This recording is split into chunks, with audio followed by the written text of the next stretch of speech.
नमस्कार और आप सभी को हनुमान जयंती की हार्दिक शुभकामनाएं। बजरंगबली, जिन्हें हम संकट मोचन कहते हैं, उनकी शक्ति और भक्ति का प्रतीक हैं। उनके जन्मोत्सव का यह दिन ऊर्जा और सकारात्मकता से भरा होता है। लेकिन क्या आप जानते हैं कि एक छोटी सी गलती या सही जानकारी के अभाव में हम उस कृपा से वंचित रह जाते हैं? आज हम चर्चा करेंगे एक ऐसे सरल उपाय की जो आपके जीवन में बदलाव ला सकता है। यह उपाय न केवल आपके मन को शांति देगा, बल्कि आंतरिक शक्ति भी बढ़ाएगा। साथ ही यह आपकी रुकी हुई तरक्की के रास्ते भी खोल सकता है, यदि आप उसे नियमितता से अपनाएं। चलिए आज के इस विशेष सफर को साथ मिलकर शुरू करते हैं। अंजनी के लाल और केसरी नंदन महावीर हनुमान की जय हो। क्या आप जानते हैं कि हनुमान जयंती सिर्फ तारीख नहीं, बल्कि अजेय शक्ति का आगमन है। आज हम जानेंगे हनुमान जयंती का वास्तविक महत्व और इससे मिलने वाले जीवन मंत्र। चैत्र मास की पूर्णिमा वह दिन है जब हनुमान जी का पृथ्वी पर जन्म हुआ। माता अंजना और राजा केसरी की तपस्या और पवन देव के आशीर्वाद से हनुमान जी प्रकट हुए। जन्म के समय सूर्य को फल समझकर निगलने की चेष्टा उनकी असीम ऊर्जा का प्रतीक है। देवताओं के वरदानों ने उन्हें अतुलित बलधामम बना दिया। हनुमान जी की गदा आत्म संयम और न्याय के प्रयोग का प्रतीक है। उनकी पूंछ चंचलता और अहंकार के दहन का संकेत है।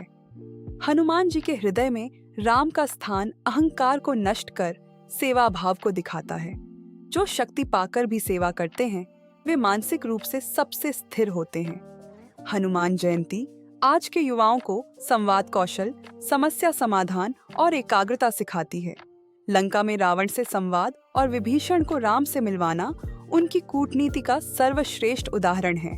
समुद्र लांघना और बाधाओं को बुद्धि और बल से पार करना समस्या समाधान का सबक है। संकल्प और लक्ष्य के प्रति समर्पण ही हनुमान जयंती का असली संदेश है। सिंदूर चढ़ाना ऊर्जा और सौभाग्य का प्रतीक है और सुंदरकांड घर में सकारात्मक तरंगे बढ़ाता है। व्रत रखने से शरीर शुद्ध होता है और मन में संकल्प शक्ति जागृत होती है। हनुमान जयंती का असली अर्थ अपने भीतर के हनुमान को जगाना है। इस पर्व पर संकल्प लें कि हम अपने बल का प्रयोग निर्बलों की रक्षा के लिए करेंगे। क्या आप जानते हैं कि हनुमान जी अभी भी सशरीर इस धरती पर माने जाते हैं? शास्त्र उन्हें सप्त चिरंजीवी बताता है। मैं यही पढ़ा हूँ, यही सुना है। कहा जाता है वे गंधमादन पर्वत में तपस्यारत हैं, अदृश्य शांत हिमालय की ओट में। श्रीमद् भागवत में लिखा है, कल की आते वक्त हनुमान साथ निभाएंगे। मैं इस कथन को गंभीर मानता हूँ।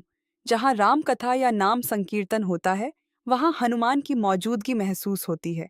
अक्सर वे साधारण रूप में दिखते हैं, कभी वृद्ध, कभी वानर जैसा अनजान चेहरा। वे जल्दी प्रसन्न होते हैं। मैं कई कहानियां सुन चुका हूँ। नाम लिया, मदद मिल गई। उनका नाम हमें साहस देता है। अकेलेपन और चिंता में एक तरह की मानसिक ढाल बन जाता है। ज्योतिष कहता है, शनि और राहु के दुष्प्रभाव कम करने में हनुमान की भूमिका बताई जाती है। उनका काम है भय मिटाना, विकार खत्म करना और सत्य युग की तैयारी करना। क्या आपने कभी हनुमान की मौजूदगी महसूस की? कमेंट में बताइए। और ऐसे विषय चाहिए तो फॉलो कीजिए। आप सभी को हनुमान जयंती की हार्दिक शुभकामनाएं और अपने अनुभव कमेंट में साझा करें।